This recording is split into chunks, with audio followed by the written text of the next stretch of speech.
Selamat pagi pemirsa, jumpa lagi dengan Serian pada pertemuan terakhir kita. Pertemuan berikutnya kita akan membahas review, dan pertemuan ini kita masih membahas tentang hikayat.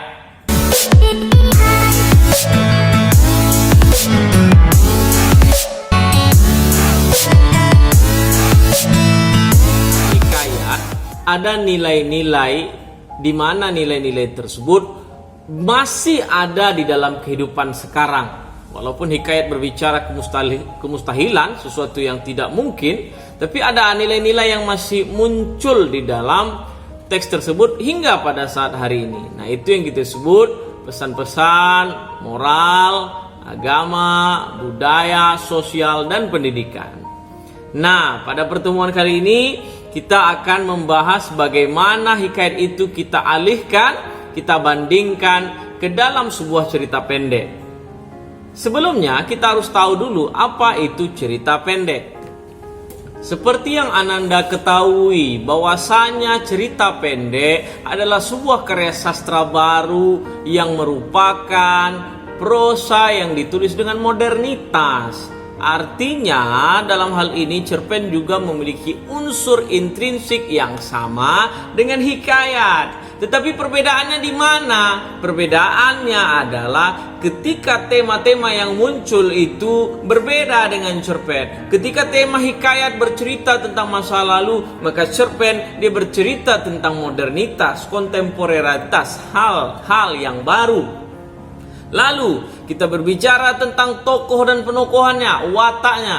Di zaman dahulu ada Abu Nawas, tetapi di zaman sekarang ditulis dalam cerpen namanya si Mawar, si Budi. Wataknya bagaimana? Watak ini sering muncul sama. Nah, ini yang perlu kita bandingkan. Dulu ada zamannya Bengis, dulu ada zamannya Rakus sama, tapi sekarang di cerpen ada juga. Tapi apakah sama? Kebanyakan cerpen sekarang malah bercerita tentang kecintaan, percintaan.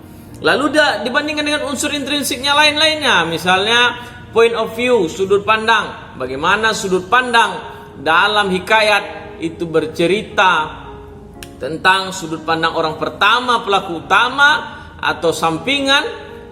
Itu bisa dilihat dari segi penceritanya. Begitu juga dengan cerpen. Nah, ini yang perlu kita bandingkan. Maka unsur-unsur intrinsik seperti majas, tema, alur, point of view, tokoh penokohan, latar setting.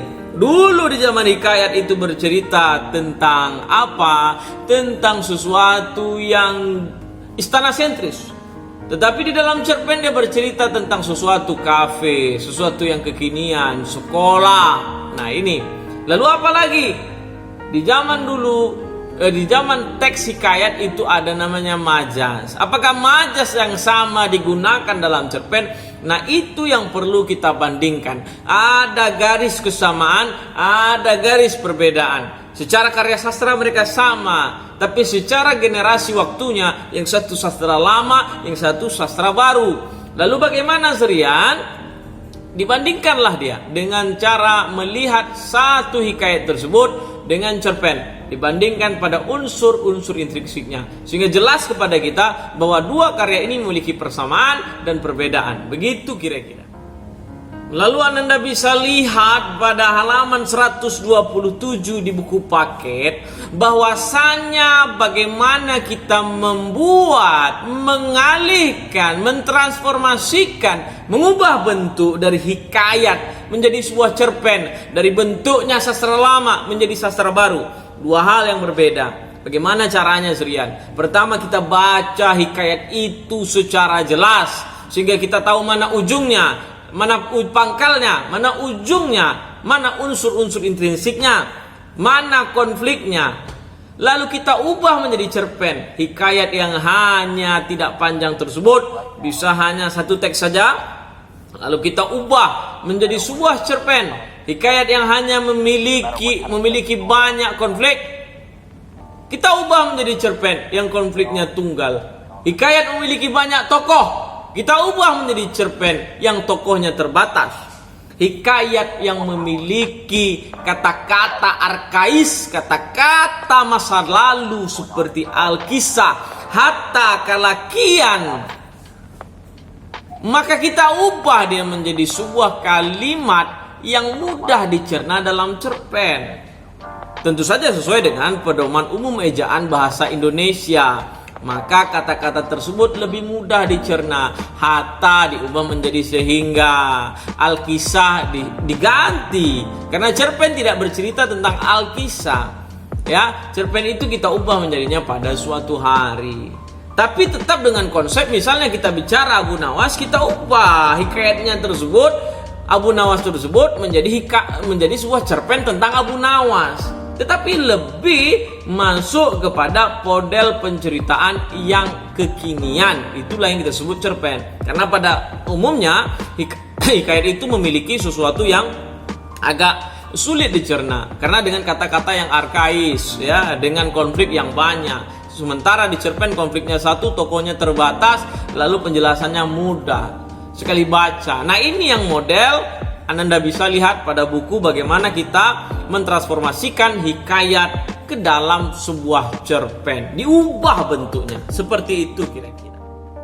Ananda, maka secara keseluruhan bisa kita simpulkan bahwasanya hikayat adalah sebuah karya sastra lama yang memiliki kemiripan dengan cerpen di beberapa hal, di beberapa struktur unsur intrinsiknya. Begitu juga ketika kita mengubah hikayat ke dalam sebuah cerpen yang tadinya berbentuk teks, maka akan berubah menjadi teks. Yang satu teks yang berasal dari sastra lisan lalu merubah jadi tulisan, sementara ketika menjadi cerpen dari tulisan menuju tulisan, itu akan lebih mudah. Maka Ananda, cara-cara termudah untuk kita mentransformasikannya adalah dengan membaca teks hikayat tersebut secara jeli, lalu mengambil referensi dari beberapa cerpen, diubahlah kita hikayat tersebut dalam bentuk cerpen tanpa mengubah tokoh, tanpa mengubah nama tokoh, tanpa mengubah setting. Itulah cara-cara terbaik bagaimana kita mengubah teks hikayat menjadi sebuah teks cerpen. Saya pikir itu saja hari ini. Terima kasih. Sampai jumpa untuk review minggu depan. Bye-bye.